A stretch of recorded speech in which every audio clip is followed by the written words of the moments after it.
Bueno, buenos días. Martes 26 de agosto, casi contabilizando el día del inicio de la temporada en el que le cambia la memoria a la gente. Buenos días, compañeros. Buenos días para los padres que están en casa, Federico, Nelson, Catherine y todo nuestro equipo de producción.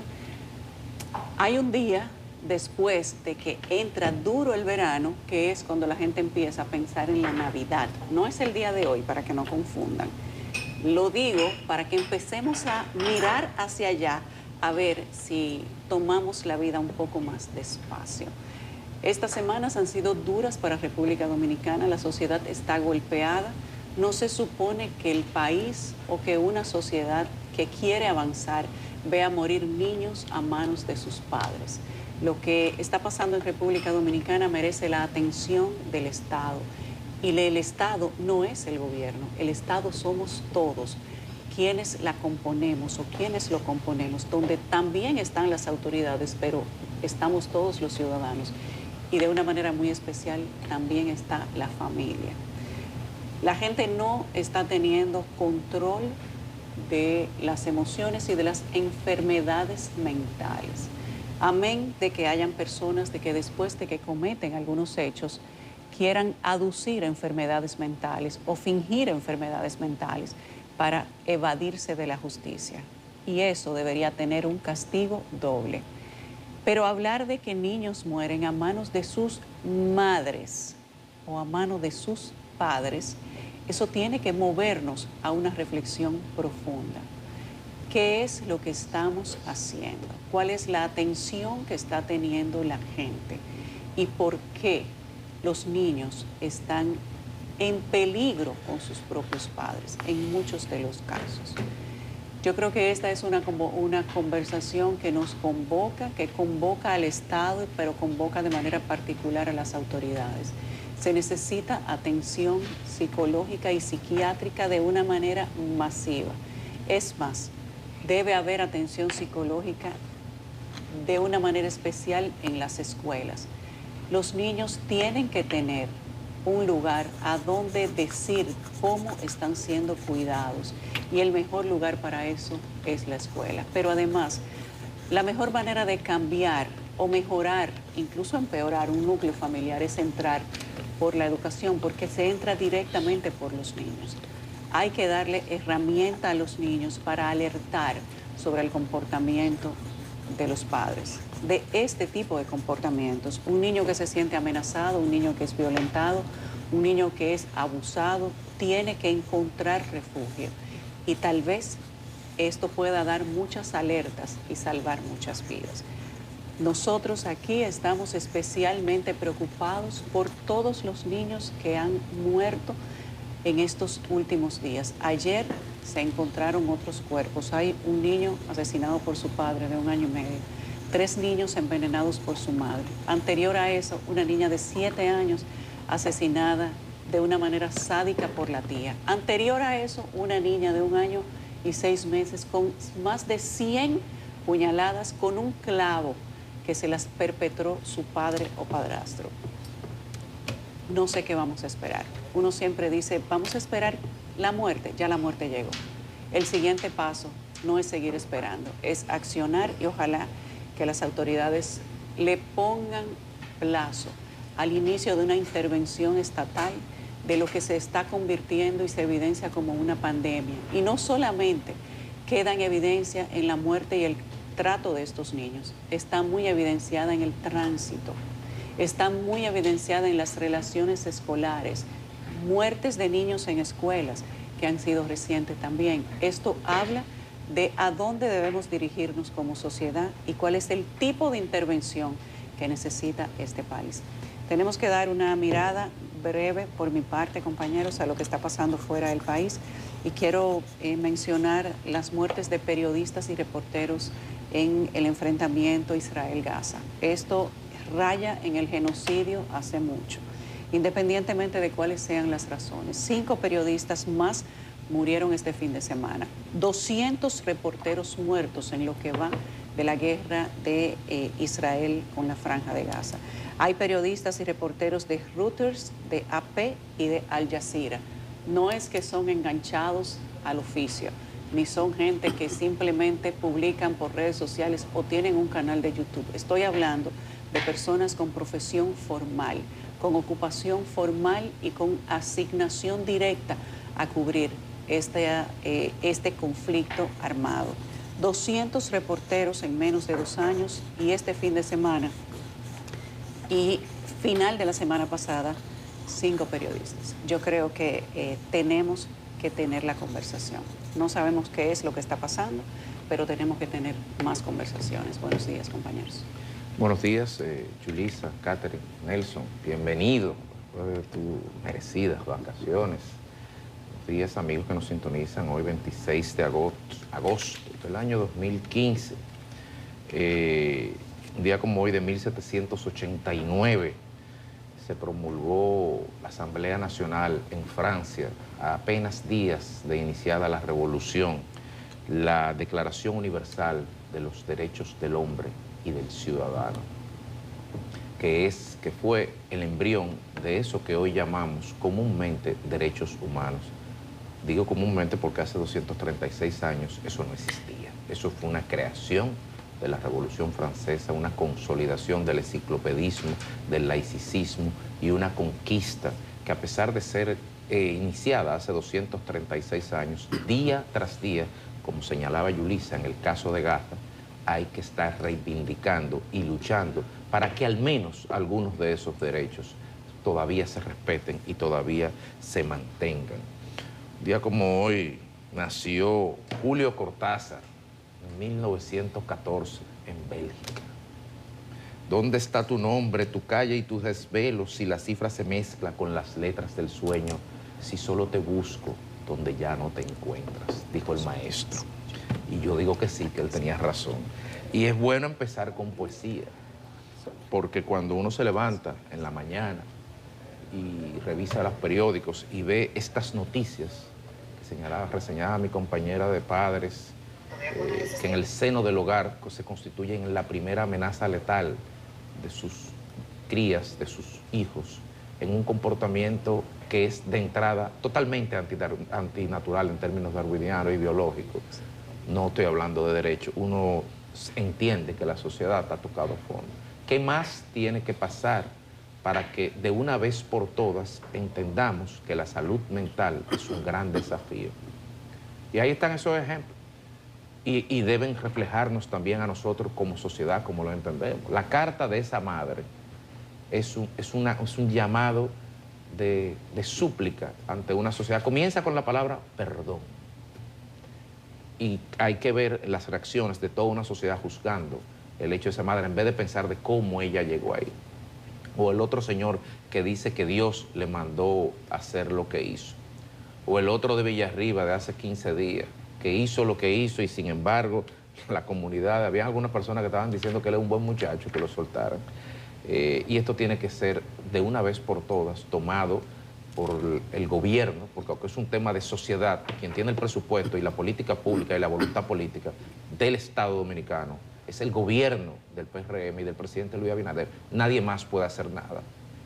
Nadie más puede hacer nada. Bueno, sí, nosotros aquí los viernes podemos poner a nuestro psiquiatra de cabecera, José Miguel Gómez, a tratar de ayudar un poco a paliar el desafío. Pero a nivel de política pública, solo el Estado y solo el presidente Luis Abinader puede hacer una diferencia. Lo demás es cosmético. Por mucho que ministros, directores, vicepresidentes y lo que fuera estén hablando sobre salud mental año tras año, y nadie hace nada. Así que si queremos ponerle el cascabel al gato y señalar con responsabilidad quién tiene la responsabilidad de hacer algo, ahí les dejo esa. En Estados Unidos, el presidente Donald Trump autorizó al Pentágono a que tenga fuerzas listas de despliegue rápido de 24 horas en todo el territorio continental para sofocar posibles revueltas que se den en ocasión del cumplimiento de las políticas que él está dando. También en Estados Unidos, en Nueva York, Ismael El Mayo Zambada se declaró ayer culpable no de narcotráfico, de 2 crímenes vinculados a delitos de colusión y de conspiración, más no de narcotráfico, evadiendo la pena de muerte en un acuerdo con el gobierno de los Estados Unidos y diciendo, palabras casi textuales, que él recibió durante todo el tiempo de su dilatada trayectoria criminal, la colaboración de policías, funcionarios y militares del Estado mexicano que le permitieron hacer sus labores delictivas. Lo dijo él en Nueva York. Hay que ver lo que harán los jueces de Estados Unidos con esa declaración, sobre todo en un contexto donde el narcotráfico, de narcotráfico a terrorismo, solamente se necesita una orden ejecutiva para cambiar la tipificación. La buena noticia, porque hay buenas noticias, es que el año escolar empezó ayer y estuvimos dándole cobertura en tiempo real y presente aquí en Despierta con CDN. El presidente dijo ayer en la semanal que 205.424 niños y niñas fueron incorporados adicionalmente a la jornada de tanda extendida para un total de 1.300.000 estudiantes. Ayer este año empezó con 264.028 niños y niñas, de los cuales 77 están en el sector público y 22.5 están en el sector privado. De paso le van a regalar 1.000 pesos, porque vamos a decir las cosas como son. Le van a regalar 1.000 pesos a los padres por cada hijo que tengan. Uno dice, bueno, que no hay dinero para esto, que no hay dinero para aquello, que no hay dinero para terminar el 9, por ejemplo, pero hay para regalar 1.000 pesos, para regalar 2.600 millones de pesos. Así, vaya por el Banco de Reserva y busque el suyo. Yo lo que me lamento es que, bueno, mi hija no está en la escuela, pero como cereza al pastel, porque en Bonao son particulares, como el patio de mi casa. En el día de hoy hay suspensión de docencia en la provincia de Monseñor, de Bonao, perdón. 27.000 estudiantes no van a tener clase en Bonao el día de hoy, porque en la ADP de Bonao decidieron hoy hacer un paro, porque el año empezó ayer. Y mi mente buscó una información, porque me sonaba, el 10 de enero del año 2023, los señores de Bonao hicieron lo mismo.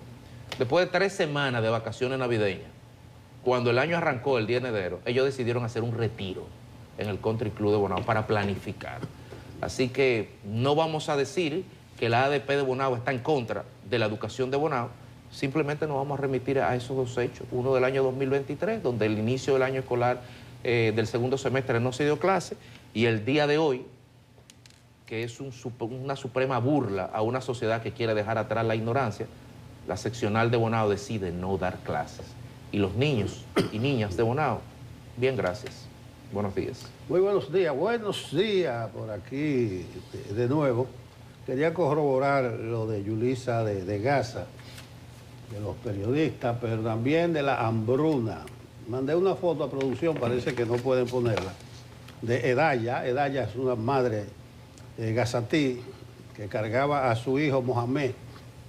Es un esqueleto humano, producto de deformaciones por el hambre. Entonces, la granja de Vox, la finca de Israel, decían que es un montaje, que no es un montaje. Pero la BBC consiguió a la madre, consiguió al niño, le hizo una entrevista, ubicó al fotógrafo de una agencia turca y efectivamente, ahí está esa foto, que va a ganar un Pulitzer seguro, que gana un Pulitzer seguro. Lamentable que parece que no se puede cargar ahí, pero búsquenla, búsquenla. Andrés Tobar de El Caribe me manda la foto tomada el 21 de julio por el fotógrafo Ahmed Al-Arini de la agencia de noticias turca Anadolu, publicada en Getty Images. Resulta que la inteligencia artificial de Elon Musk es la más eficiente de todas. Y si tú buscas esa foto, dice que esa es falsa, que fue tomada en Yemen, en otro lugar. Pero no, ahí está esta situación que no resiste más. A la clase que ya es hora, coincido con ustedes, ahí está la foto. Miren esa foto. Es un niño que sufre de desnutrición. Desnutrición crónica, producto del hambre, se pasa ahí. De la vida real y del 21 de julio en Gaza. Eso a propósito de que la ONU declaró hambruna en esa zona. De Israel, pues todo el mundo desmiente que no, que todas esas fotos son falsas. Miren, es un Pulitzer seguro. Miren qué cuadro. Y esa protuberancia en la espalda, también la nota le explica cómo se produce, etcétera, etcétera, por efecto de la desnutrición. Bien, gracias producción. Con eso no hay manera de coincidir, ni hay manera de aceptar excusas. El año escolar, yo saludo que se comiencen las clases, deploro que comiencen con tantas dificultades, pero solo quiero hacer una puntualización y fue la novedad que utilizó el gobierno ayer, que desparramó por todo el país a sus funcionarios e hizo una inauguración del año escolar en cada provincia. Ayer creo que no se trabajó porque si el ministro, el director general está fuera un lunes, ¿cómo estarán sus subalternos? Y cuidado gobierno, si usted está haciendo política, porque yo digo, es correcto que la vice inaugure en Santiago, porque es la vice, ¿verdad? Y es de Santiago. E incluso yo le aceptaría al gobierno que Kelvin Cruz y Limber hayan inaugurado en La Vega. Rafael Santos. Rafael Santos en Hermana Mirabal, porque él es de Tenares. Giné Burdigal y el amigo de la IDAD en Puerto Plata, porque son de Puerto Plata. Pero si usted sigue por ahí, los dirigentes del PRM, que son funcionarios, inauguraron cada uno el año escolar en su provincia o la proximidad. Salazar de Její en San Cristóbal, el presidente del Senado en Sánchez Ramírez, Olivares en Bonao. Olivares Eddie, el ministro de Trabajo, no es de Bonao, pero es de San Francisco, es de la zona. Y él ha sido jefe político de esa zona. Paino en Monteplata, Paino de Monteplata. Y que buscable el ministro de Medio Ambiente inaugurando un año escolar en Monteplata. Rafael Santos, tú lo dijiste en Hermana Mirabal. Antoliano lo mandan a Miches. Él es por ahí, ¿verdad? Sí, él es de Miches. Joel Santos inauguró en Atomayor. Él es por ahí también. No, él es de Guayubín, él es de la línea. Pero la esposa. Pero la esposa, es justo que manden al ministro de Género y Medio porque su esposa es de ahí. No, ahí es que él tiene que ir obligado. Conoce. Sí, ahí es que él tiene que ir porque de si no hay donde él problema. es opcional. Mayra Jiménez en San Pedro, la de la mujer, yo no sé si ella es de San Pedro, fueron legales con Yayo, Faride, Hito, Carolina, lo dejaron en la capital y cada uno inauguró. Fueron legales con Yayo. Lo dejaron en la capital. Gloria Reyes en los de Carrizo, ella de esa zona aquí. Sí, ella es de ahí, ella es de ahí. Cuidado si el PRM estaba haciendo campaña y mandó los jefes políticos a cada uno de su provincia natal para inaugurar un año escolar. Un despliegue, 122 distritos ¿Y escolares, Abonado? 122 ¿A quién mandaron? A Después Eddie de toda la Olivares. huelga. No, Eddie fue, no sé, parece que no hay en Bonao, pues ahí está el Torito. El Torito pudo inaugurar en Bonao. Pero el torito no está yendo al hemiciclo, imagínate. Eso, ¿por qué mandan a Paino a Monteplata? El Paino No. tiene que hacer ese contorno, ¿no? No. Qué raro. O tal vez le toque esa zona. Pero mira, cuidado si el PRM agarró el inicio del año Porque hay escolar. mucha agua en Monteplata. O algún estratega, pues yo me rindo con estos estrategas del gobierno, y mandaron cada uno de estos funcionarios, la lista es grandísima porque ellos tuvieron la transparencia de mandar la lista de dónde fue cada uno a inaugurar.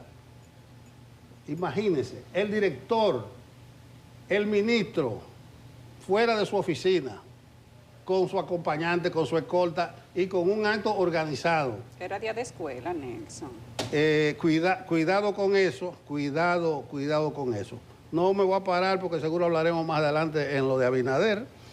Los asesores que ganan en dólares saben mucho más que uno. Abinader, a pesar que dijo él que no lo dijera, él lo dijo, me dice que no hable aquí, pero yo tengo que rendir cuentas. La rendición de cuentas es el 27 de febrero, él dice que él es un presidente transparente. Veremos ahorita quién tiene la verdad, porque hay parte de la verdad. Donde está Isa ahora, estuve hablando con mi amigo Manuel Matos Pérez de San Juan, ahí estaba el campamento para la presa de Palomino. Por ahí cerca estaba también lo que dice Abinader, que era una escuela, Danilo. ¿Ustedes recuerdan a De Luna Pichirilo, el general? Sí, claro. Sí. Él era el director de la Unidad Técnica Ejecutora de Proyectos de Desarrollo Agroforestal. La ejecución del préstamo del BID. Entonces, ahí, o cerca de ahí, estaba esa escuela que enseñaba. Esa es la zona, con ese proyecto y ese préstamo, que se sembraron 2 millones de árboles. Dicen ellos. Ajá, y después fueron y estaban buscando los árboles. entre No, la Paliza tierra. fue que dijo que él fue y no miró los árboles. Que no había ni uno. Pero bien, pero es lamentable 200 que se millones. llegue a eso. Finalmente, me estoy extendiendo mucho, pero yo tenía 2 o 3 días afuera, está legal. Sí, te toca, te toca. Tranquilo, Te toca. está legal, está legal. Aquí la gente está entretenida. Donald Trump se reunió ayer con el actual presidente, el flamante presidente de Corea del Sur.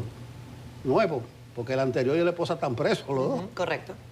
Y dice ahí que él se lleva muy bien con el gordito de Corea del Norte, que va a ver si se reúne con él para para hablar la cosa, pero lo que quiero decir, bueno, Trump dejó entrever que probablemente vaya a Pekín el 3 de septiembre. Ojo con eso. Tú sabes que al gordito no se le pueden acercar. El gordito es sumamente, digamos que, no solo histriónico, sino desconfiado. Pero Trump le agarró el brazo y casi lo le abraza. echó el brazo. Bueno, se reunió 2 veces. Se lo dijo Lo que a quiero Bin Salman, se lo decir hizo. que se están como repartiendo el mundo. Trump insinuó ahí que iba que probablemente vaya a China. Pero lo que quiero decir es lo siguiente. Mira, yo pensaba que Maduro hasta ahora había estar preso o asaltado. Hay mucho bulto en esto. Sí, hay mucho bulto, exageradamente mucho bulto. Yo estuve chequeando, yo le dije a ustedes que Marco Rubio tiene que decir todo ese tipo de cosas, porque él tiene su base, y ese ha sido su discurso en toda la vida. Chequeé la cuenta del Departamento de Estado. En los últimos 30 días no ha tuiteado, no ha dicho nada el Departamento de Estado sobre Venezuela. Todo lo que se dice es Marco Rubio desde su cuenta personal. En los últimos 30 días hay 2 cosas sobre Venezuela que están en la cuenta del Departamento de Estado, y fue un asesor legal que puso el cartel de la recompensa y una nota del gobierno de Paraguay declarando grupos terroristas a los soles. Después, nada del Departamento de Estado, y todos los días Marco Rubio amenaza. ¿Tú crees que no va a pasar nada? ¿Y qué va a pasar? Nada. Todos esos submarinos que ustedes están viendo, que tienen, el jueves pasado le abrieron paso a 2 barcos para que llegaran a Texas, Nueva Orleans, a llevar el petróleo. Los barcos Mediterranean Voyager y Canopus Voyager llegaron el jueves a Texas, Nueva Orleans, con los primeros 2 cargamentos de petróleo, el oxígeno que necesita Maduro. Y dice Reuters que había otros 2 que estaban en el camino, ya llegaron. Entonces yo me imagino que todas esas fragatas le abren camino. Hay 2 discursos. Franqueados. Ahí está llegando, esos son los barcos que están ahí. Yo no sé si son esos que dejan. Es que hay muchas imágenes que hay que verificar, pero... No, las primeras, habían 2 que no estaban ahí. Había uno de mira, esos... eso es un barco colombiano ahí. Había uno de esos barcos que estaba en el taller y otro estaba en otra parte del mundo. De FP. Pero tú viste la respuesta de Maduro, tú viste la flota de Maduro. No, yo he visto muchísimas cosas. La milicia. La milicia. No, pero es que en esto hay mucho engaño. Ya llegaron, deben llegar a los primeros 4 barcos. Eso no significa el 33% de los dólares que necesita Maduro para respirar. Sí. Entonces Marco Rubio habla de su cuenta personal, no del Departamento de Estado. Buenos días. Buenos días, Nelson. Buen día. Buen día, Federico. Buen día, Yulisa. A toda la audiencia de Despierta con CDN que está tempranito con nosotros y que está más temprano de lo normal porque además la gente parece que tiene temor. El cuco está en la calle. Me refiero a las clases. Eso significa educación, cosa buena, positiva, pero también tapón. Entonces hay gente que está tomando su previsión y sale más temprano porque saben que ni con RD se mueve, ni con giros a la izquierda, ni manden a hacer lo que ustedes digan, va a menguar el tema del tránsito, por lo menos a primera hora, en hora pico, cuando todo el mundo tiene que llegar casi al mismo tiempo a su trabajo. Hay varias informaciones, voy a centrarme en esta última parte de lo que comenta Nelson y voy a invitarles de antemano a que el domingo vean Siendo Honestos. Tuve una interesante conversación con César Miguel Rondón. Es un experimentado periodista venezolano que se encuentra en Miami, tiene más de 51 años de carrera profesional, ha sido escritor, dramaturgo, muy respetado, locutor venezolano, una referencia además para los medios de comunicación de mi país y también perseguido político y por eso está en Miami. César Miguel es un hombre muy... pondera muy bien los hechos, hace análisis no desde el estómago, no desde el deseo, sino desde la lectura de los hechos, esos hechos necios que, como bien señala Nelson, en algunas oportunidades no se pueden torcer. Hay cosas que están allí. ¿Qué está allí? ¿Qué sabemos de este despliegue naval de Estados Unidos que incorpora o que tiene a unos 4.000 hombres? Lo que han dicho fuentes vinculadas al gobierno estadounidense es que es una operación para mitigar, para golpear a los carteles de droga que transitan por el Caribe Sur. Al mismo tiempo tenemos a una fiscal de Estados Unidos, Pam Bondi, que dice: nosotros consideramos a Nicolás Maduro no como un presidente legítimo, lo consideramos el jefe de una banda criminal, la cabeza del Cartel de los Soles. No lo digo yo, lo dice Pam Bondi, fiscal general de Estados Unidos. Al mismo tiempo, ustedes tienen este despliegue de buques que van, se mueven, en algún momento dicen que los regresaron porque se habían encontrado con efectos del huracán Erin, hay otros que están del lado panameño, hay algunos que están en Guantánamo, pero no es mentira que se trata de una movilización importante de destructores que incluso portan, algunos de ellos, misiles. No estamos diciendo con esto que los van a lanzar sobre Venezuela, no, es lo que hay. La capacidad instalada de estos buques es para eso. ¿Es una fuerza invasora? Honestamente yo no lo creo. Yo no creo que sea una fuerza invasora, pero ese despliegue está ahí y no había ocurrido anteriormente. Tampoco había ocurrido anteriormente coincidencias como las que les voy a contar a continuación. Hace 5 días, el ministro del Interior francés, el señor Bruno Retailleau, está visitando Martinica y Guadalupe. Entre sus declaraciones recientes a los medios de comunicación de ese país, y voy a citarlo textualmente porque además lo he escrito en Twitter, dice: durante mi visita a Martinica visité el cuartel de la Gendarmería de Redoute, perdón mi mal francés. Fue un momento emotivo con la develación de una placa memorial del coronel Arnaud Beltrán, seguido un momento de diálogo y trabajo con los gendarmes móviles y departamentales, activos y de reserva. Estos son hombres y mujeres arraigados aquí, que viven donde sirven, a veces lejos de su familia, siempre cerca de la población, y nuestros funcionarios electos están en primera línea contra el tráfico de drogas y armas para restablecer la seguridad cotidiana. El ministro de Territorios de Ultramar francés, Manuel Valls, ha dicho que han desplegado incluso también buques para contener, para atacar la acción del narcotráfico en esa región. Y dice que van a proteger territorios frecuentemente utilizados como puntos de tránsito de droga.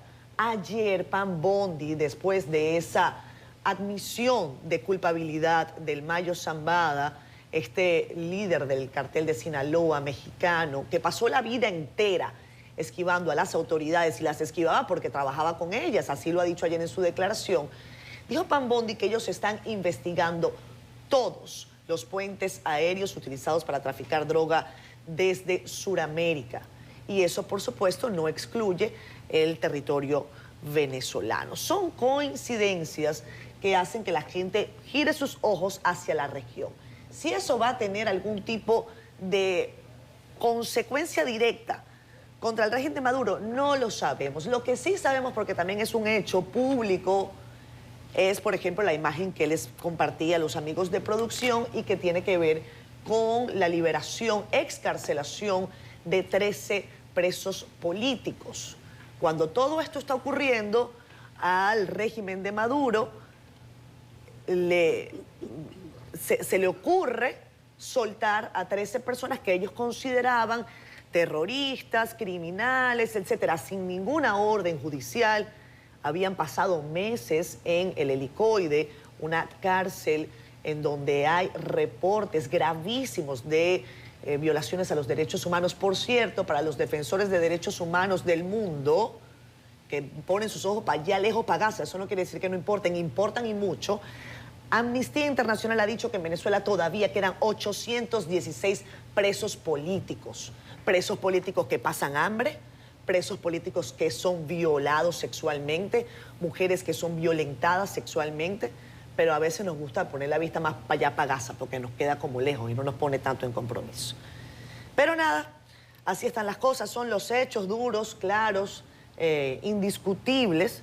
Si va a tener consecución para la administración del señor Maduro, no lo sé, no tengo una bola de cristal, pero hay que estar atentos a lo que ocurre. Hay mensajes disímiles, como bien señala Nelson. Por una parte mandamos emisarios a negociar al principio, pero entonces ahora hacemos esto.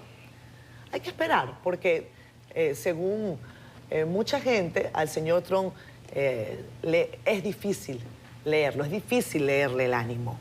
Un día amanece con una y un día amanece con otra. Quizás Melania sepa de qué se trata.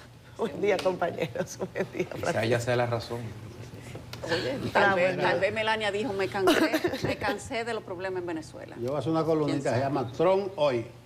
Sí. Así, Ponle el líder hoy, por favor. Hoy. Porque hoy, como es hoy, va cambiando. Trump hoy. Es un Trump día a día. Claro. Así es. Bueno, vámonos a las portadas, compañeros. Veamos qué es noticia tras la mirada de CDN en el Caribe. Francisco Medrano está listo para contarnos cómo amanece hoy el país. Hola, ¿qué tal? Muy buenos días. Martes 26. Vamos de inmediato a compartir las informaciones que trae el periódico El Caribe en su portada.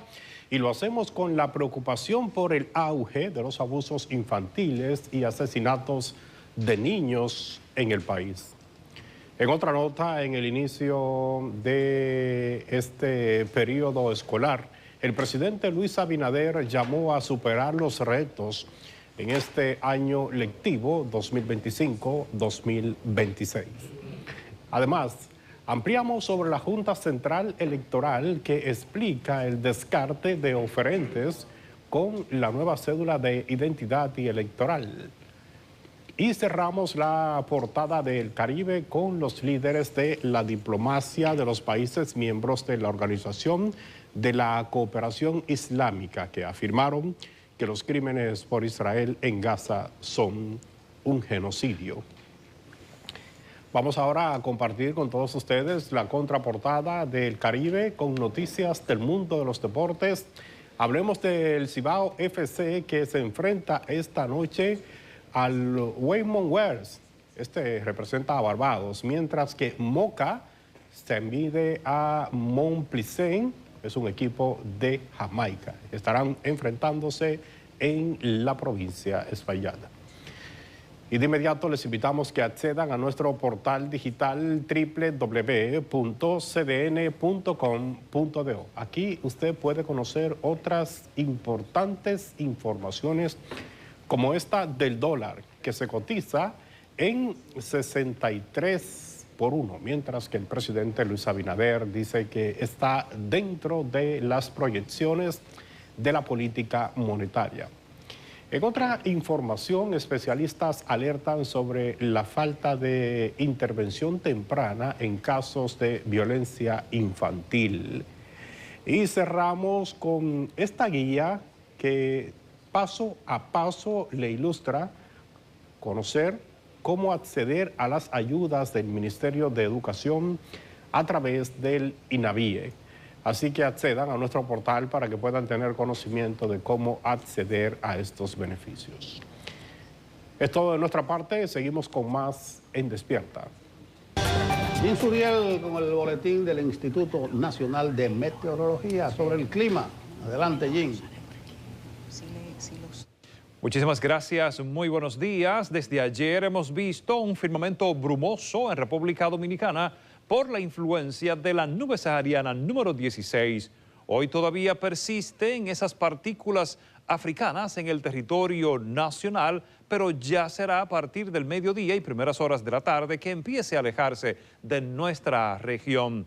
Tendremos una sensación térmica muy elevada en todo el territorio nacional y veremos en el transcurso de las próximas horas cómo esta onda tropical, la número 30, estará moviéndose al sur de República Dominicana. Es por eso que veremos un incremento de la nubosidad y también de la producción de lluvias esta tarde y esta noche en gran parte del territorio nacional. Y ya no tendremos polvo sahariano, por lo tanto, durante la tarde tendremos la posibilidad de estos aguaceros con algunas ráfagas de viento y también con algunas descargas eléctricas. Vemos cómo está avanzando la tormenta Fernand distante al noreste de la región del Caribe. No es amenaza para nuestra zona de pronóstico porque se mueve hacia el Atlántico Norte. Y estaremos observando atentamente la evolución de esta otra onda tropical, la número 31, la cual se moverá durante los próximos días hacia las Antillas Menores y el viernes ya estará acercándose a nuestra región. Probablemente estará generando un incremento nueva vez de la nubosidad y de las posibilidades de lluvias desde el viernes y durante el fin de semana en gran parte del territorio nacional. Estas han sido las informaciones del tiempo.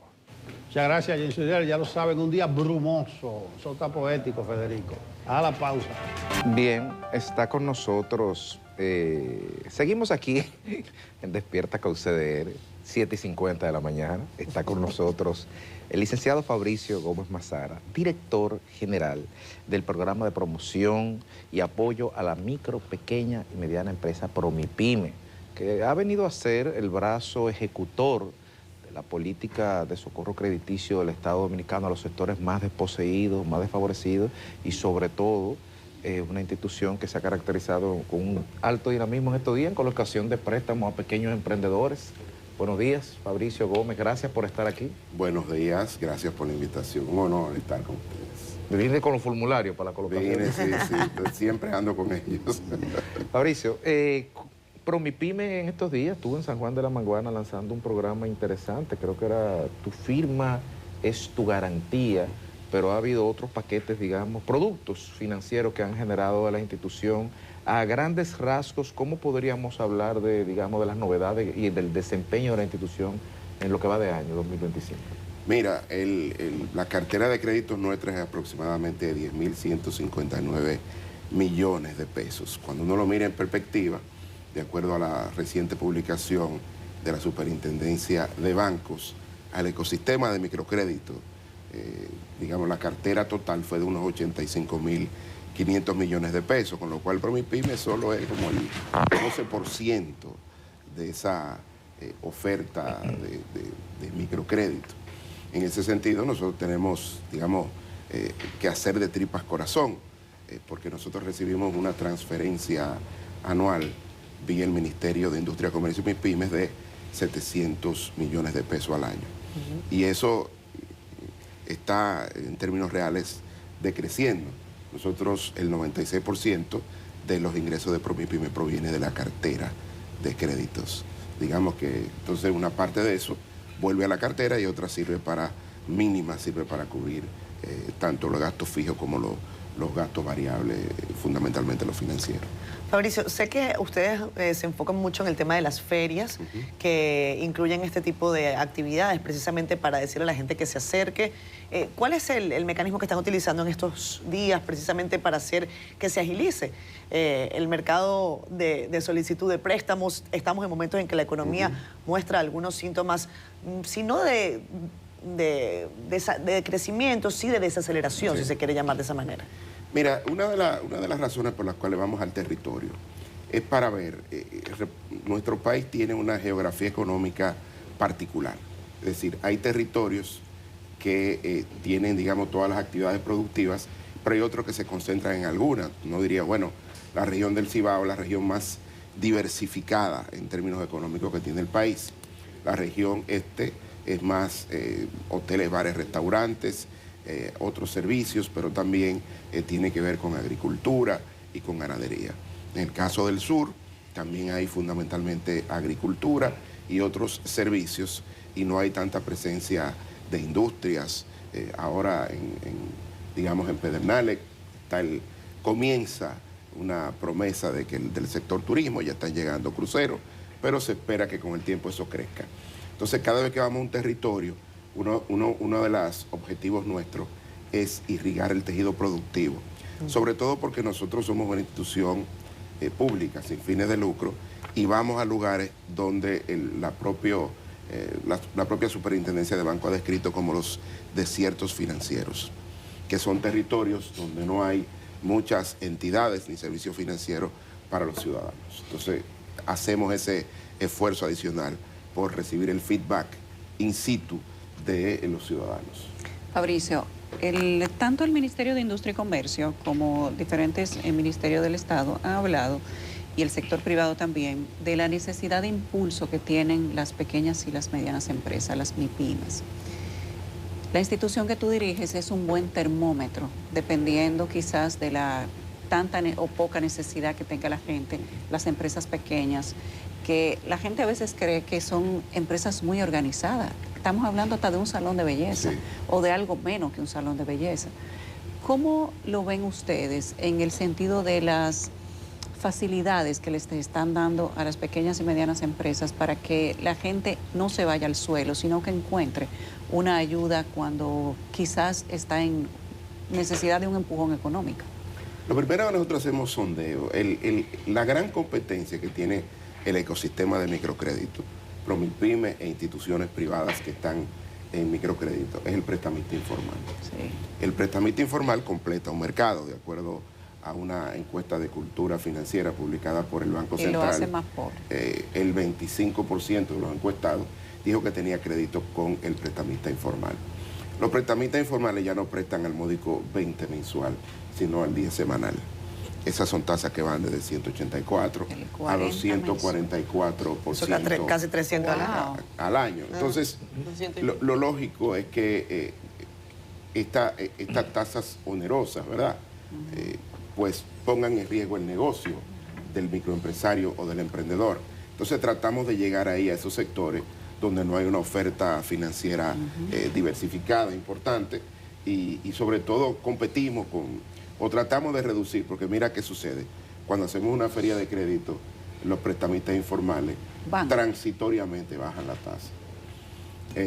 Porque lógicamente ahí... oferta y demanda. Claro, bajan transitoriamente y luego vuelven y suben. Pero yo creo que hay que orientar a las personas. Claro. Y también en el caso del microempresario y emprendedor, valora más la entrega que la tasa. Y eso es algo que nos debe preocupar, que no es un comportamiento irracional. A veces un microempresario necesita, por ejemplo, una señora que hace bizcocho para boda, 15 años y cumpleaños, necesita tener los recursos el viernes porque la fiesta es el sábado. Entonces a veces nosotros no tenemos esa celeridad en la entrega de los recursos y tenemos que comenzar a ver qué producto financiero le puede dar ese servicio. Ahí la guaguita, la ruta, como se llaman, está muy especializado. Hay gente que llega con dinero en efectivo a las paradas de motoconcho en la mañana y le dice 400 para 700 o 500 para 800. Es decir, le dan 500 pesos en la mañana y en la tarde los motoconchistas tienen que entregarle 800 pesos. Entonces, cuando uno anualiza esa tasa, es una tasa brutal, exponencial muy alta. Y repito, el tema es que ahí... Eso es leonino. Y hay algo... El Fondo Monetario tiene y la presión bajo la que eso somete. Claro. Y hay algo terrible. Miren, cuando incautan un bien, sobre todo alguna maquinaria o algún equipo, no pasa lo que pasa en el sector financiero formal. En el sector financiero, cuando un banco te incauta por impago algún bien, hace una subasta pública por el valor en libros de la deuda. Entonces ese equipo vuelve al sistema productivo. En el caso de los microempresarios y emprendedores, cuando un prestamista informal incauta un equipo, ese equipo lamentablemente no vuelve y no se sigue generando empleo ni actividad económica.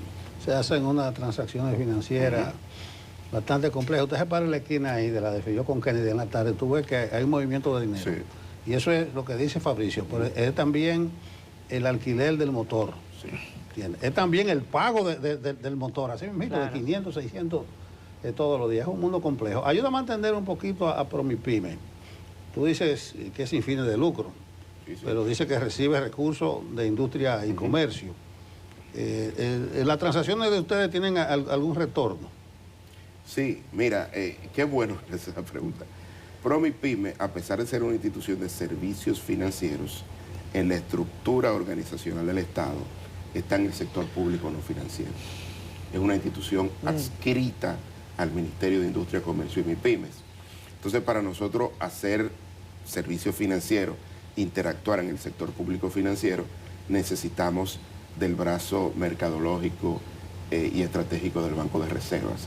Cuando nosotros le abrimos una cuenta a un cliente, le abrimos una cuenta en el Banco de Reservas de la República Dominicana. Y nuestro cliente puede usar todos los servicios del Banco de Reservas, de los cajeros automáticos, hasta el app, que le sirve para hacer transferencias digitales y demás. Entonces, eso es lo que nos permite operar.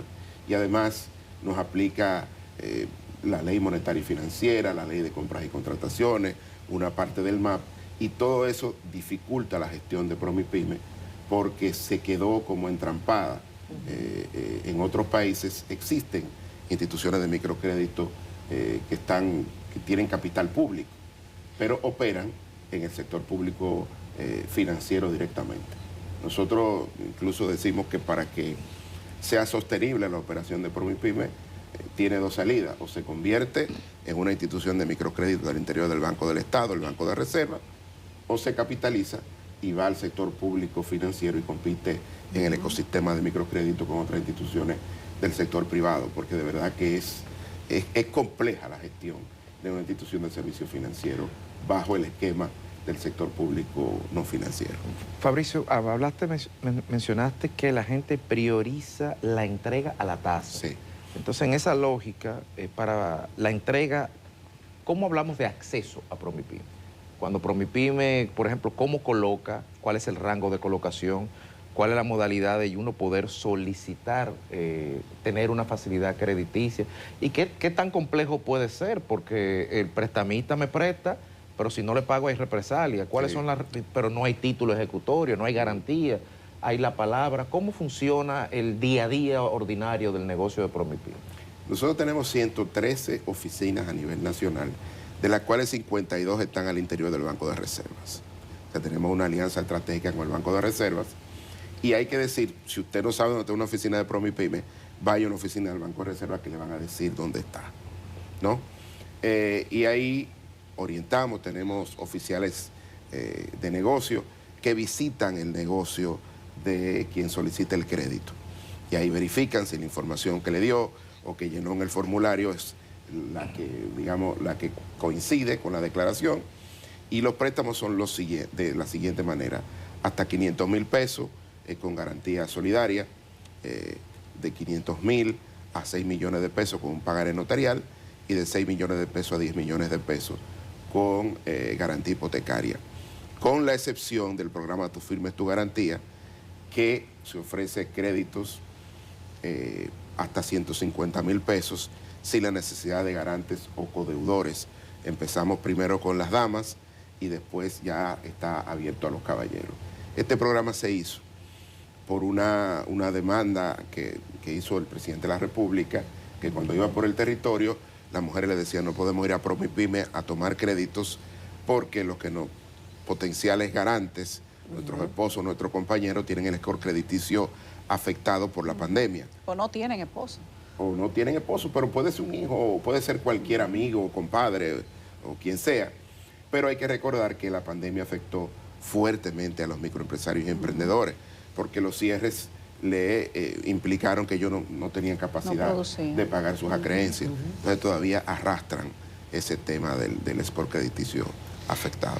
Fabricio, dos temas que me interesa tocar. Hablas del tiempo en el que se transcurre desde que se solicita el préstamo hasta que finalmente se entrega a las personas, y posteriormente quiero preguntarte sobre el tema de la mora. Sí. Que hay una frase famosa del expresidente Medina, bueno, al menos yo la recuerdo con claridad, que decía: el dominicano es buena paga. Quiero saber sobre ese tema y cómo lo ven ustedes, el dato. Mira, nosotros llegamos, digamos, la cartera en riesgo mayor a 30 días como porcentaje de la cartera total, que así que se mide el riesgo en microcrédito, porque nosotros nos regimos más por el reglamento de microcrédito, no por el reglamento de evaluación de activos. Estaba en 16.5, hoy está en torno al 8%. Logramos reducir esa tasa inclinando la cartera hacia las mujeres. Las mujeres tienen unas características que son mejores pagadoras, pero toman montos menores. Claro. Entonces, se arriesgan menos, pero pagan bien. Exacto. Entonces comenzamos a inclinar la cartera y tuvimos como resultado una reducción en el riesgo, en la mora. Y, o sea, que prestarle a la mujer es buen negocio. Sí, es muy buen negocio. Además... Lo que se necesita son mujeres más arriesgadas, que pidan más préstamos. Sí, son más aversas, ¿verdad? son más aversas al riesgo en las mujeres. Y además tienen una característica especial, es que saben dividir los recursos que van para el hogar de los recursos que van para el negocio. Entonces, eso da una facilidad, una plasticidad en materia de gestión financiera que a los hombres nos cuesta más, cometemos varios errores, pero después aprendemos también. Pero sí es importante tener eso. Además, hay un paper seminal del Fondo Monetario Internacional que establece que República Dominicana requiere de incorporar a más mujeres al tejido productivo como garantía de la sostenibilidad del crecimiento económico de mediano y largo plazo. Además, hay un tema esencial en términos sociales. En un país donde el 40% de los hogares son monoparentales y están dirigidos por mujeres, la mejor garantía de que una mujer se convierta en microempresaria y emprendedora es que garantiza la calidad de vida de sus descendientes. Entonces, obviamente ahí hay ganancias también en términos sociales, además de que mejoran su autoestima. Uno ve cuando reenganchan, ¿no? Que cuando vuelven a ampliar su cartera, su disponibilidad de crédito con nosotros, que ya no es Josefina o María, ya es la dueña del colmado, ya es la dueña del salón. Entonces tiene otra respetabilidad social, vamos a llamarlo de alguna manera, y lógicamente eso mejora su autoestima. En esa trazabilidad del nivel de bancarización cero, que ustedes coadyuvan a poder realizarlo, a poder darle seguimiento a qué tanto, en tanto Capital Semilla, Promipyme ha servido para ir construyendo bases sociales, ¿está estudiado?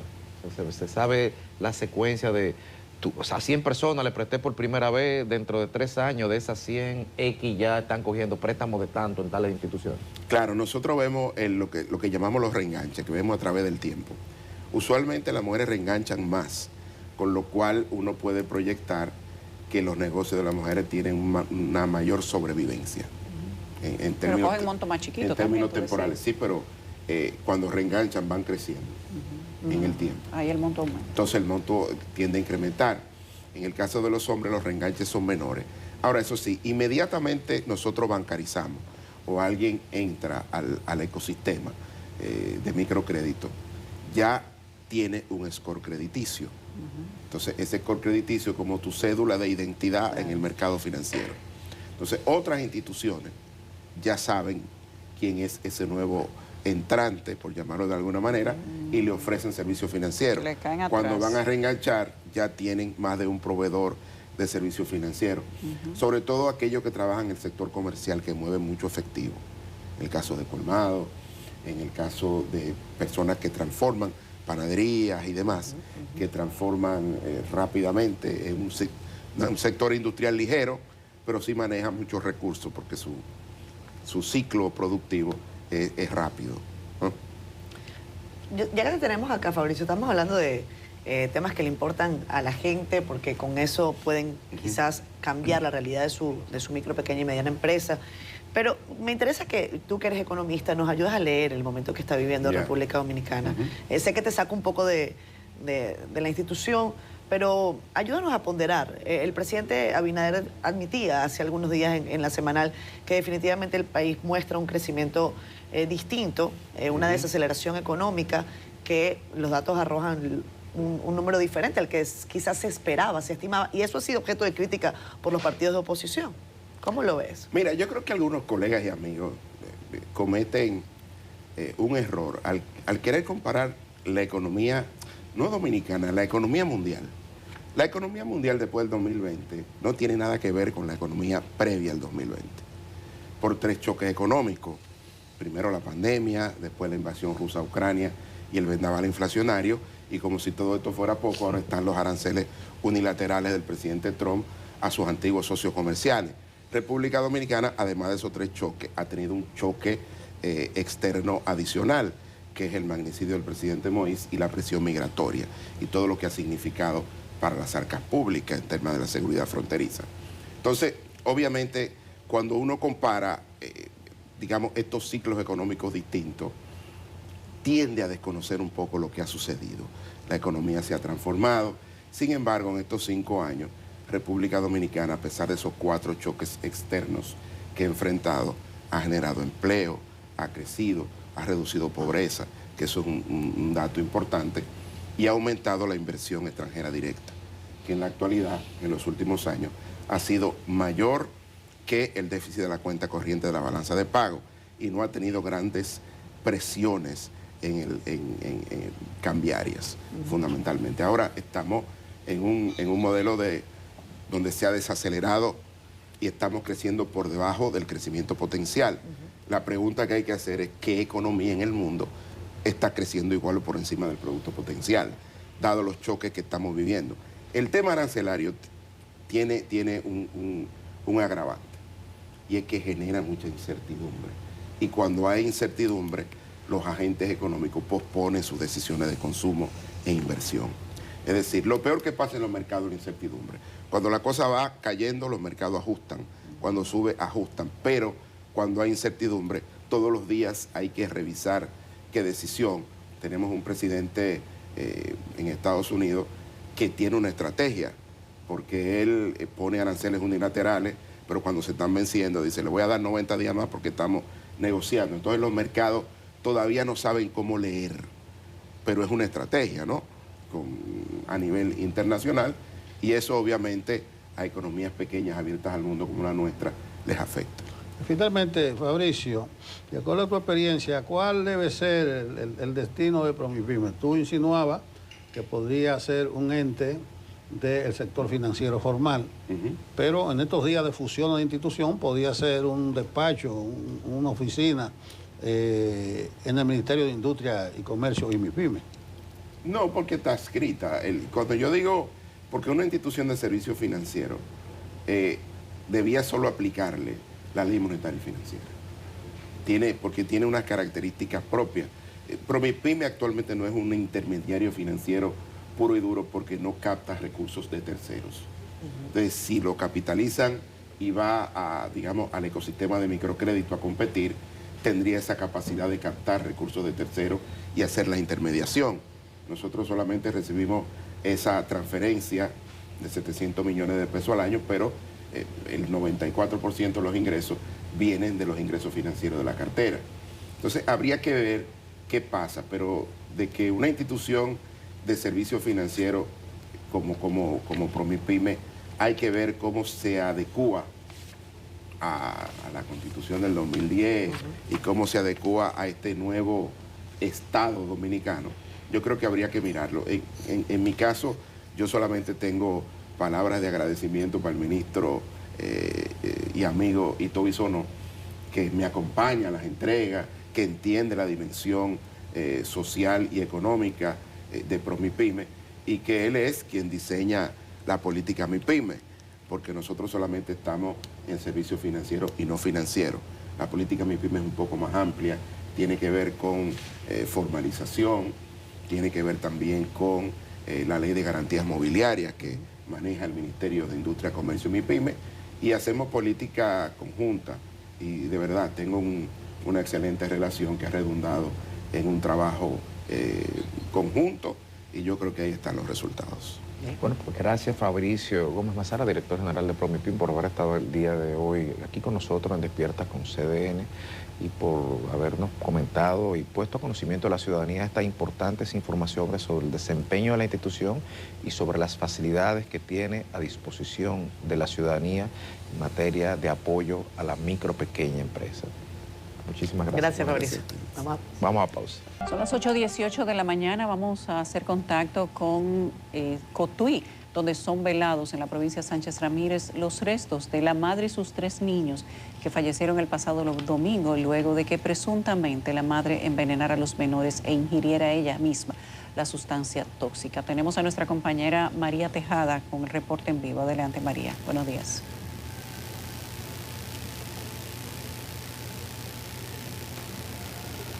Bien, muchísimas gracias. Un saludo para ti, Yulisa, y a todos los compañeros. Precisamente, como acabas de adelantar, nos encontramos en la comunidad de Angelina, en el distrito municipal, específicamente en la funeraria Bediris, donde están siendo velados los restos de la madre, Pensilvania Mercedes Jiménez, de 36 años, y sus 3 hijos menores de 7, 9 y 11, quienes, recordemos, de esta lamentable tragedia, perdieron la vida tras un hecho que ha estremecido a todo el país, donde la familia realmente ha pedido un ambiente de respeto e integridad, y lo que se vive pues en estos alrededores de la funeraria es bastante dolor y consternación por este hecho tan lamentable, que recordemos que ocurrió en el ensanche Isabelita de Santo Domingo Este, cuando la madre, pues lo que se sabe hasta el momento es que envenenó a sus hijos suministrándole un jugo mezclado con una sustancia tóxica y posteriormente ingirió la misma mezcla, provocando este desenlace fatal. Estamos a la espera de que se integren los familiares a la sala, que en estos momentos pues están en el cuarto frío estos cuerpos tras esta lamentable tragedia. Importante destacar que en la escena del crimen, la Dirección Central de Investigaciones Criminales y los técnicos forenses levantaron los recipientes precisamente con los restos del jugo envenenado, así como una nota manuscrita atribuida a la mujer, la cual se encuentra bajo la custodia del Ministerio Público para verificar su autenticidad y contenido. Nosotros, por supuesto, vamos a seguir apostados en esta funeraria Bedridis de la comunidad del Distrito Municipal de Angelina, en esta provincia Sánchez Ramírez, ya a la espera de que entren a la sala tanto el diácono como los familiares en medio de este ambiente de tanto dolor, consternación, preocupación por este desenlace fatal. Y bueno, ya en las próximas horas, debido al olor que emanan estos 4 cuerpos tras esta tragedia, pues serán trasladados en unos pocos minutos al cementerio municipal. Así que desde Sánchez Ramírez yo voy a retornar con ustedes a los estudios. Qué cosa más terrible. Gracias, María. 8:21 minutos de la mañana, una noticia lamentable la que compartía nuestra compañera María desde Cotuí y que hemos estado haciéndole seguimiento acá en el canal. Tendremos posiblemente, y estamos trabajando en ello, un espacio dedicado a temas de salud mental. Hoy tenemos el gusto también de presentar a Eddie Alcántara, es el director de Proconsumidor. Qué gusto que estés con nosotros, Eddie. Bienvenido, como siempre, a Despierta. Gracias a ustedes, un placer para mí compartir con ustedes esta tribuna. Bueno, Eddie, por ahí han salido algunas informaciones relacionadas al tema de los precios, el tema del pollo. Y qué bueno que estés con nosotros porque me llamó la atención que en tu respuesta a recientes declaraciones del expresidente Fernández sobre el tema del pollo, una columna que mostró en un diario de circulación nacional, decías que esto, según tú explicas, no solamente es falso sobre el tema del precio, sino que podría inducir a un incremento de los precios. O sea que esto, más allá de la denuncia, podría tener un impacto directo en el bolsillo de la gente. Mira, por supuesto, hay una figura que yo me río mucho cuando algunos comunicadores, yo la manifesté públicamente en algunos programas, dicen, pero ¿qué es esto? ¿Qué es lo que está diciendo el director de Proconsumidor? Que se llama inflación por comunicación. Que no es más cuando alguien con cierto peso del punto de vista mediático comienza a pregonar la falsedad de un precio sobreestimado versus al interés que tiene el consumidor por ese producto. Y siendo el pollo la proteína más importante y de mayor consumo en el país, el venir de un expresidente de la República, decir en reiteradas ocasiones que en los mercados pues estaba a 125 la libra, los tenedores del producto se pueden incentivar y decir, pero si el expresidente dijo, y ellos que tienen en sus filas de los partidos políticos el PLD y la Fuerza del Pueblo, que son los mismos, más productores que nosotros, pudiera incentivar eso a que se le coloque un precio mayor de salida en granja o de salida en picaderas. Entonces, además de que cuando un ciudadano común que tiene las posibilidades de adquirir más de un producto va a un supermercado y dice, pero están diciendo que cuesta 125, aquí yo le estoy viendo en 80, déjame no llevarme 2, déjame llevarme 4, por si acaso es que tiene posibilidades de que pueda deslizarse hacia el alza.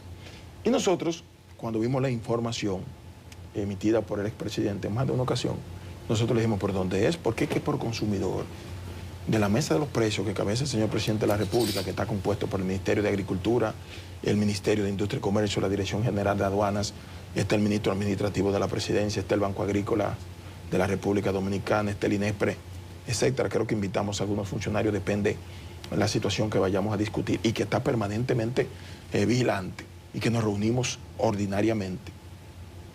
Nosotros siempre llevamos el levantamiento que hace Proconsumidor en supermercados grandes, las grandes cadenas, en los supermercados pequeños aglutinados en la UNASEC, en almacenes, en mercados sin colmados.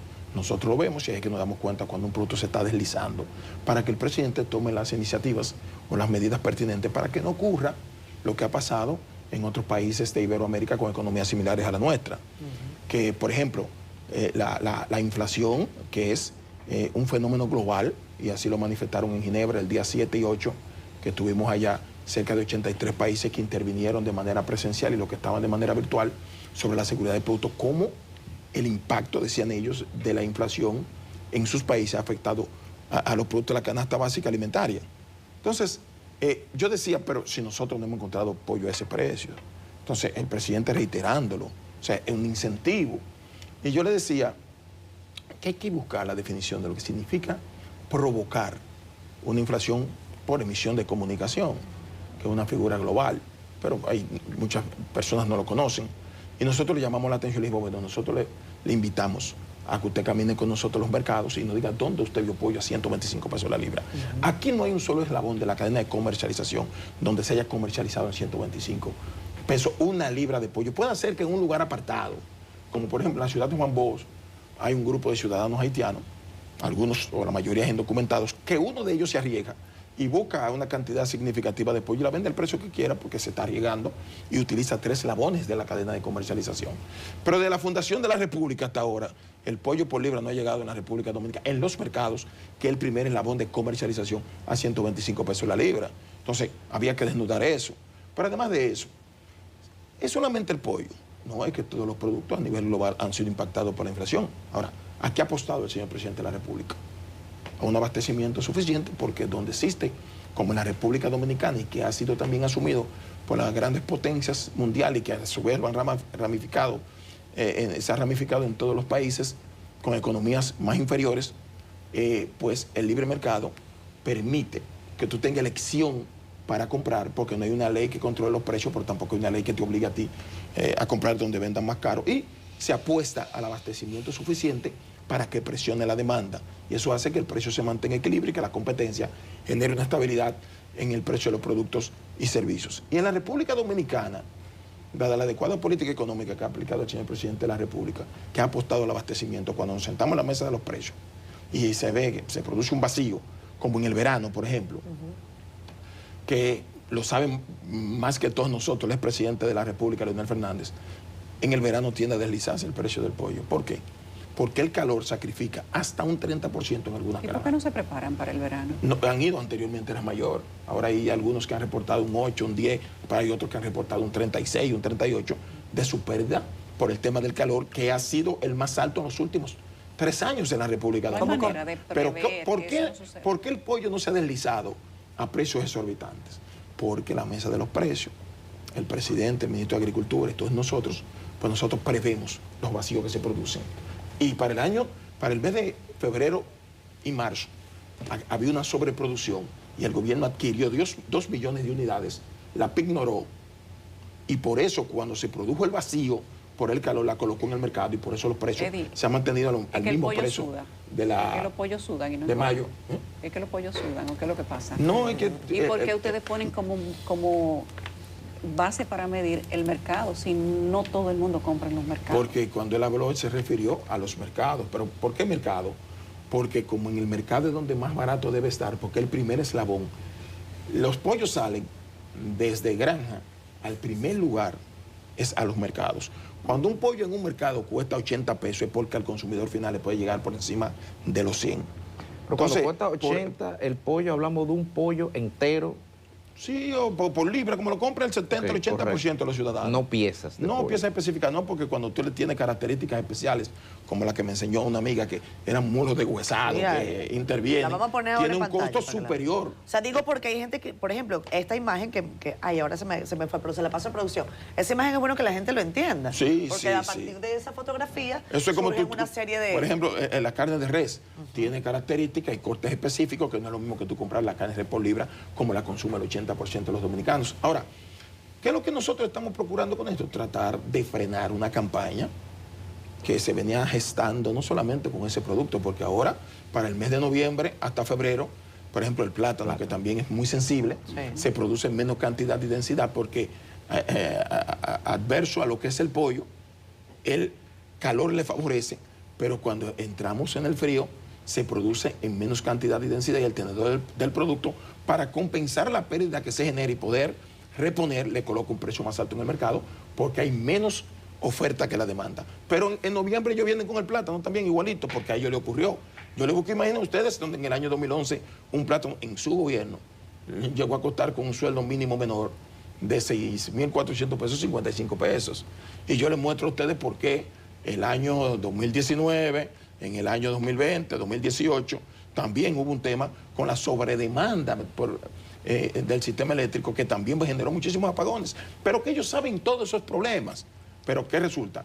Que procuran jugar a la politiquería con temas tan sensibles como la alimentación de los ciudadanos, jugando a prácticamente afectar el sosiego de un país que está viviendo sus mejores momentos desde el punto de vista de la administración pública.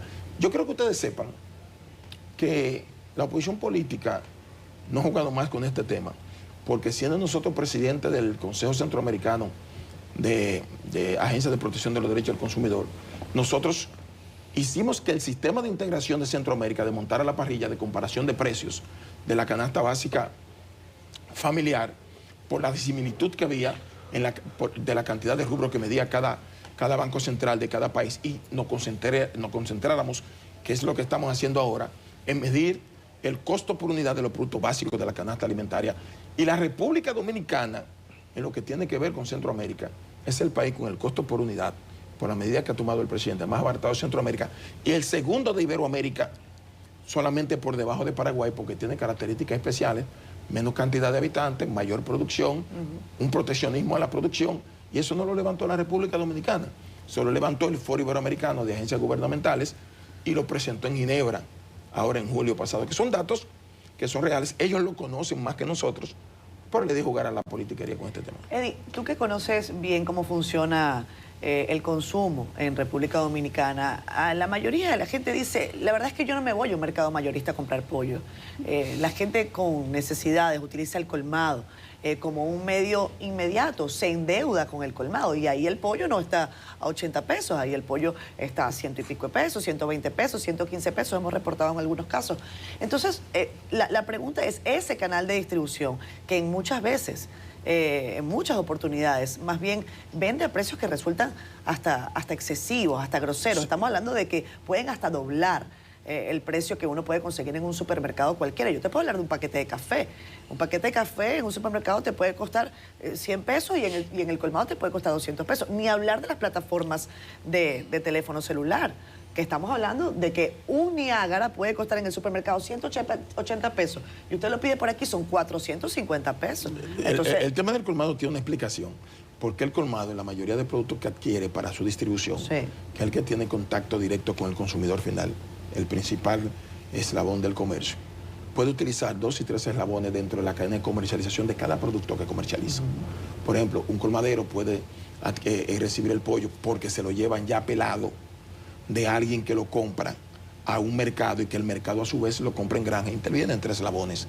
Entonces, compran menos cantidad, procuran colocarle mayor margen por el riesgo y además por la forma en que lo consiguen, y puede costar más caro que los demás eslabones. Pero puede ser que un colmado también lo adquiera directamente desde el mercado o lo adquiera directamente de granja, lo pele y lo tenga más barato. Porque en la especie de libre comercio que tenemos nosotros, claro, todo dependerá de la cantidad de productos para presionar la demanda, pero también los eslabones que intervienen. Pero yo te puedo decir a ti que en ningún caso ha llegado a 125 ni en los colmados, que es donde más caro debe estar. En ningún caso. En la generalidad de los casos, por no decir que 99.99%, pudieran tenerlo al precio que tú quisieras colocarlo o que tú quisieras imaginar que pudieran tener. Pero llegar a 125 pesos una libra de pollo, y más cuando se habló de mercado, eso atenta con el sosiego de un país. Y yo creo que se puede hacer oposición, pero no con desinformación. Mira, escuchando a Eddie hablar, se maneja bien, es una buena defensa. Una buena explicación. No, buena defensa de Abinader, utilizando su nombre. Tienes que sacarte de ahí, darte más visibilidad. ¿Quién fue que te De lo entrenó? poco que la hace. No, él tiene su experiencia. No, pero sí. Pero, es verdad, el gobierno necesita gente que salgan a defender, que den una explicación creíble. Esa fue la portada de ayer de Caribe. Sí. Hay que buscar, incluso debiera nombrarlo enlace, partido, gobierno, porque bueno, a donde voy es lo siguiente. Tú te has cogido la demanda, déjale a una gente del PRM. Porque yo no sé qué tiene que ver Proconsumidor con control de precios. Eso era Morillo, ¿te acuerdas? Morillo López. ¿Entiendes? ¿Y por qué tú te coges la demanda? Porque independientemente de que aquí la ley 1363 desapareció, con la entrada en vigencia de la 358-05, muy igual que todas las economías del mundo, la mayoría solamente en países con políticas sui generis y represivas preservan el control de precios, pero eso no le permite ni le da seguridad para la inversión ni nacional ni extranjera. Por eso todos los países, bajo la directriz de las Naciones Unidas, pues adoptaron el libre mercado. ¿Y por qué nosotros lo hacemos? Porque si bien no podemos controlar precios, pero nosotros sí tenemos la responsabilidad de levantar el precio, el costo por unidad de los productos básicos de la canasta alimentaria. Un acuerdo que nosotros hicimos con el sistema de integración de Centroamérica, decía precedentemente, y que también lo exportamos a los países iberoamericanos cuando éramos presidente del Foro Iberoamericano, con la finalidad de que los gobiernos se concentren en vigilar los productos de consumo masivo de la canasta alimentaria para que puedan tomar medidas oportunas, que es lo que ha hecho el señor presidente, que lo ha identificado perfectamente con ese tema, y que si nosotros le decimos al presidente, todos los viernes los cortes lo enviamos a la mesa de los precios y decimos que una libra de arroz o de papa cuesta un precio, y alguien dice que no es así, entonces el señor presidente le está mintiendo el director de Proconsumidor, que es el que tiene la responsabilidad de informar por dónde están fluctuando los precios. Y en este caso, como ya nosotros el corte todos los viernes le estamos dando y vemos el precio que ha alcanzado el pollo, pues o tiene que estar pasando una de dos, o el señor presidente es presidente de la República, Leonel Fernández, o nosotros estamos mintiendo. Y nosotros el jueves pasado dijimos, bueno, que si caminábamos con él y él nos enseñaba un lugar donde costaba 125, poníamos el cargo a disposición del presidente, pero no es porque era un acto de excesiva comunicación, sino porque estamos seguros de lo que estamos haciendo, porque todos los días que nosotros estamos permanentemente consultando al comercio en todos los eslabones del costo de cada producto básico de la canasta alimentaria. Y tenemos que salir nosotros, porque somos nosotros responsables de informar cuál es el precio al gobierno. O está mintiendo el expresidente, o nosotros le estamos mintiendo al presidente de la República. Y la realidad es que usted abre los micrófonos, usted llama al principal detallista de ese producto en la República Dominicana y le va a decir que desde la fundación de la República hasta ahora nunca un pollo estuvo en mercado ni en supermercado 125 pesos la libra. No es verdad. Y había que desmontar esa campaña porque nos afecta directamente como país y además porque es nuestra responsabilidad. Pero tú debes entender también que tiene una sustancia política el salto que tú has dado. Eso es político. No, porque ese producto también ha sido tomado como referencia desde el punto de vista político, mediático, con los objetivos de ganar adeptos, no importando los resultados y las consecuencias que puede generar una declaración aviesa como esa. Y por eso nosotros la vamos a desmontar. Y cada vez que trate de desmentir los datos que nosotros emitimos, nosotros vamos a estar también informándole a la población la realidad del tema. Eddie, estamos en época de clases, uniformes escolares. Sabemos que el INAVIE ha dicho, ya expresado, además es público por la decisión de compras y contrataciones, que por lo menos la mitad de los kits estudiantiles que se necesitaban no fueron entregados por lo menos para el primer día. Han dicho que eso va a ir ocurriendo en las próximas semanas. Sin embargo, quiero que nos cuentes la acción de Proconsumidor en virtud del momento del año escolar, operativos que hayan hecho en ese sentido, si alguien se encuentra con algún uniforme que es de INAVIE, que eso lo hemos visto. No es que sea la generalidad, pero ha pasado. ¿Cuál es la acción que ustedes están Con el director, con Víctor Castro, nosotros firmamos un acuerdo de vigilancia para que Proconsumidor sea responsable de tratar de detectar cualquier tipo de irregularidad o de comercialización, mejor dicho, irregular, de los productos que el INAVIE le entrega a los estudiantes en las escuelas públicas. Nosotros desde hace cerca de 7 o 8 semanas estamos trabajando en dos vertientes. Primero, vigilando para que no se produzca publicidad engañosa, sobreestimación de precios para simular una oferta.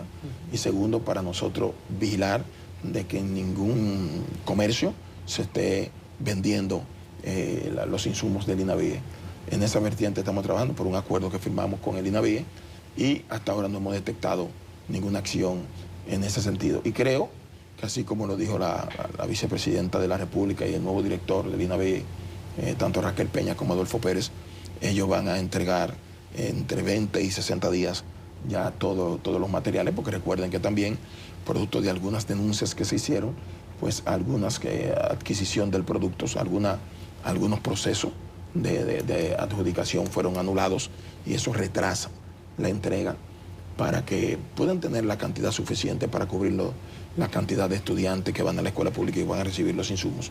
Pero el presidente está enfocado en cumplir con ese tema y ha dado garantía de que nadie se va a quedar fuera de las aulas. En efecto, después que comenzó el día de ayer, se iniciaron las clases. Nosotros no hemos visto esa denuncia de que se quedaron fuera, porque el gobierno ha hecho un esfuerzo extraordinario para que ningún estudiante esté fuera de las aulas. Y yo creo que Este año, al igual que todos los años, siempre va a iniciar con ciertas dificultades, porque recuerden que hubo una migración de la escuela privada a la pública cuando se estableció la tanda extendida, y eso acrecentó la matrícula de estudiantes públicos, además de que la tanda extendida limitaba también los espacios, porque ya en vez de 2 tandas había una sola tanda, y se proyectó una cantidad de jaulas para ser construida que comenzó en los gobiernos anteriores con muchas dificultades, porque en ocasiones procuraban mayormente los beneficios del porcentaje de la construcción que dejaba, que tratar de hacer algo de manera correcta. Y todas esas dificultades las encontró el presidente de la República al inicio de su gestión en el año 2020, se han ido solventando en el camino, pero son dificultades heredadas del gobierno anterior, y eso tal vez ha dificultado el tema en principio. Además de que cuando tú haces una evaluación de la migración de una provincia a otra, hay lugares donde la provincia ha recibido una cantidad significativa de ciudadanos que dificulta el que hayan espacio suficiente para que puedan darle cobertura a todo el que necesite inscribir sus hijos a la escuela. Pero el presidente y el ministro de Educación, el director del INAVIE, todo el que está envuelto en el tema, le han dado respuestas satisfactorias a ese tema. Eddie, no suena lo de los botellones de agua, no hay tema de alcohol adulterado, más allá de las acciones ordinarias que hace Proconsumidor de seguimiento a los comportamientos de precios, ¿de qué operativos especiales, qué hay dentro de la planificación de la institución de Proconsumidor en lo que queda de año fuera de lo ordinario? Te voy a ir primero al plano internacional. No sé si ustedes saben que nosotros nos convertimos en el primer país y por ende en el primer director de América Latina que preside el International Consumer Protection, que es el organismo global de protección de los derechos del consumidor. Un organismo que solamente había sido dirigido por Europa y Estados Unidos. Y producto de lo que nosotros hicimos en el Consejo Centroamericano como presidente, y en el Foro Iberoamericano fuimos propuestos por Estados Unidos, por Portugal, por España, por Alemania, cerca de una veintena de países, y vamos a competir con Francia y Moldavia, y posteriormente porque los países entendieron que nosotros debimos seguir protegiendo a los consumidores con la propuesta que aprobó las Naciones Unidas nuestra ahora en materia de comercio electrónico para la resolución de conflictos en esa transacción comercial. Pues las grandes potencias del mundo nos propusieron a nosotros, y nosotros fuimos votados a unanimidad, y tenemos para el 30 de septiembre al 3 de octubre con ya la confirmación de más de 80 países que vienen a la República Dominicana, y vamos a convertir a Santo Domingo en la capital de la protección de los derechos del consumidor, porque desde aquí se van a trazar las pautas para la aplicación efectiva de todas las normas de protección al derecho al consumidor de todo el mundo, y que nosotros estamos presidiéndolo ahora hasta el año 2026, y para nosotros es un orgullo y nos llena de satisfacción el hecho de que esos países se han fijado en nosotros, primero para que la propuesta elaborada por nosotros para la protección de los derechos del consumidor en comercio electrónico, que va a proteger a todos los consumidores del mundo, pues la hayan aprobado a unanimidad en la mesa de las Naciones Unidas de la UNTAC en julio pasado, y segundo, que nos hayan propuesto y nos hayan electo como presidente del organismo más importante de todo el planeta. Pero además, aquí en la República Dominicana, usted ha hecho referencia a cosas que ya son prácticamente del pasado. El tema de los botellones de agua, usted puede hacer un recorrido y en los rincones más apartados del país están cubiertos, pero no son todos que deben estar cubiertos. Y si no, tómele una foto y mándesela a Proconsumidor, ¿verdad? Todos aquellos, inmediatamente nosotros actuamos. Todos aquellos que estén expuestos a los rayos del sol de manera permanente. Usted sale, ya nosotros a nivel nacional, la evaluación que hicimos en el mes de julio estaba en un 82-83%. Entiendo que hemos ido avanzando porque hicimos un acuerdo con las empresas afiliadas a la Asociación de Industria para ir cubriendo esa parte, ese vacío, y yo creo que eso ya a final de año vamos a tener cerca de un 90%. El tema del alcohol adulterado, no ha habido una sola persona afectada en las 168 letalidades por año. La agresión con el denominado ácido del diablo, mediante la resolución que nosotros emitimos, o por ella, mejor dicho, pues ya eso es cosa del pasado en la República Dominicana. No nos dio tiempo a hablar propiamente de política. Déjame darle un mensaje de WhatsApp que cuando se anunciaron los invitados, la gente, tú sabes, te empieza a escribir. Entonces me escriben aquí que junto con el pollo, que hable del ron, que ha subido de precio y es un producto de consumo nacional. Sí, extiéndete a otra cosa. Y que además tiene que ver con la tranquilidad social de la gente. Que Mira cómo se pusieron atentos aquí en el estudio. Porque tú no hablas del precio del ron. Tú sabes que nosotros no hacemos ese levantamiento, solamente el producto básico de la canasta. Es un producto básico. No, y además debo decirle Pero que si no es que lo incluyan. Cuando nosotros hacemos operativos... La gente te pide que lo incluya. Cuando hacemos operativos preventivos para el Día de los Padres, nosotros nos vamos a los centros de expendio de eso. Y yo quiero que tú sepas que me dicen los inspectores que todo el que compra le colocan el precio, va y paga, nadie pregunta ni por qué subió ni por qué bajó. Sí. Entonces, pero parece que hay un poco de preocupación por el precio del ron. Bueno, no pudimos hablar mucho de política propiamente. Ahí se fue Ángel Oca con movimiento, con Leonel. Ya tú no tienes movimiento ni nada, tú no tienes nada que ver con tu historia reformista. Yo dirijo la estructura, yo entiendo, y sin ánimo de que suene como una especie de jactancia. La estructura nuestra, que se llamaba Todo con Luis, era una estructura que perteneció a un partido político, que provincia por provincia, municipio por municipio, actúa bajo la directriz nuestra. Y es una estructura que la fortaleza la conoce el presidente, los precandidatos, la conocen todos, que está en todo el territorio nacional. Pero eso es del PRM. Están en el PRM, la mayoría se no, está matriculando y nosotros también. No, yo hablando de alianza. Yo sé que Quique lo deja para último, Quique no se desespera. Que nosotros ya eso... Yo dije una vez aquí, que fue la única vez que lo dije, que esa era una página que ya nosotros habíamos pasado. Claro. Y que ya nosotros no tenemos que ver con eso. Los resultados de no haber permitido que nosotros presidiéramos para no dejar que ese legado desapareciera están ahí, 0.84%, en el lugar número 11 desde el punto de vista presidencial. Gracias, Edwin. Qué gusto tenerte aquí. El hombre del pollo. Tenemos que ir a una pausa, ya venimos. Bueno, Diego Sosa nos vas a aconsejar a nosotros de que ahora es tiempo de gastar o de guardar. ¿Cómo es el asunto? Yo creo que es guardar ahora para gastarlo en diciembre. ¿No es así, Diego? Buenos días. Muy buenos días a ustedes en estudios y a todo el que nos sintoniza por CDN, Canal 37, o en el canal de YouTube del Canal 37 CDN. Bueno, sí, hoy tenemos este tema. ¿Es tiempo de gastar o de guardar? Jeje. Sí, cuando hablo de gastar, digo de gastar sin compromiso, de gastar sin miedo, de gastar en irrelevantes. Porque si usted me pregunta a mí, siempre es tiempo de gastar en lo que es relevante, y a veces es tiempo de gastar en irrelevantes, y siempre es tiempo de guardar. Pero no siempre se puede las dos cosas, o una o la otra. Por eso traigo este tema para que determinemos, y determines tú, qué decides hacer. Bueno, en los tiempos donde hay abundancia, las personas que están en abundancia no es comprar lo que uno quiere, sino que le sobra dinero al fin de mes. Cuando uno cobra y llega hasta el otro cobro y no hay ningún inconveniente, uno no tiene que estar restringiendo, el dinero está no sobrando, pero el dinero está alcanzando y tal vez estoy ahorrando. En ese tiempo yo digo que es de abundancia. Si me antojo de algo, lo puedo comprar. De algo que pueda yo antojarme, porque hay gente que se antoja de cosas que no puede comprar y se está metiendo en líos y endeudándose con la tarjeta de crédito y tomando préstamos, préstamos para vehículos a 7 años, préstamos para la casa a 30 años. Son cosas que hay que cuidar. Pero bueno, ¿estamos en momentos de abundancia o estás tú en momentos de abundancia? Bueno, esa es una opción. En momentos de abundancia puedes gastar en irrelevantes y también guardar. La proporción del guardar va a ser menor en el sentido del total, pero siempre debe ser un número que te sirva a ti para el futuro. ¿Cuánto? Yo siempre digo que por lo menos 10% del ingreso debe uno de guardarlo para ese futuro. O estamos en tiempo de escasez. Eso es cuando el dinero no te alcanza, a veces ni siquiera para la segunda semana de la quincena, mucho menos cuando la gente cobra, digamos, una vez al mes y no le alcanza para el mes entero. Tal vez 2 semanas y ahí están restringiendo y, bueno, ahí es momento de no gastar en irrelevantes y comenzar a guardar.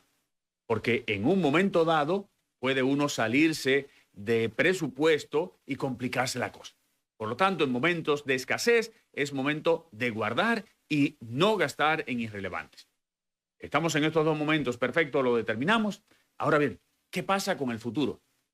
¿Es ¿Se espera en el futuro momentos de abundancia? Bueno, no tengo que restringirme tanto porque viene abundancia y no tengo que guardar tanto porque ya vienen tiempos mejores y podré guardar. Aunque yo digo, cuando hablo de guardar es más de un 10%, o sea, pudiera restringirme al 10% y el resto lo pienso cuando ya comience a vivir más en abundancia y puedo darme unos lujitos ahora porque ya viene la abundancia ahí. Cuando estoy seguro de que viene abundancia. ¿Cuándo uno está seguro? No sé, es el caso individual de cada uno. Y cuando, no importa cómo esté, viene escasez. Bueno, ahí es momento de poner las barbas en remojo y definitivamente guardar más y no gastar casi nada en irrelevantes. ¿Qué es relevante, qué es irrelevante? Bueno, eso lo trataremos otro día porque es un poco más complejo. ¿Y cómo vienen los tiempos ahora? ¿Qué se espera? Bueno, esto vamos a verlo a nivel mundial. La Reserva Federal, el señor Jerome Powell de Estados Unidos, ya dio indicios de que puede ser que baje las tasas de interés en lo que es el mes de septiembre. Esto se hace por dos razones. Una puede ser por la inflación, para controlar la inflación o porque la inflación está controlada. Es una buena noticia. Cuando la inflación está controlada y se bajan las tasas de interés, se acelera la economía. O puede ser que se quiera acelerar la economía porque los empleos, el nivel de empleos o de desempleos está para activarlo. Y es lo que ha pasado en este caso. La inflación no está para estar acelerando la economía, pero los empleos sí están dando un nivel de desempleo que se quiere acelerar la economía.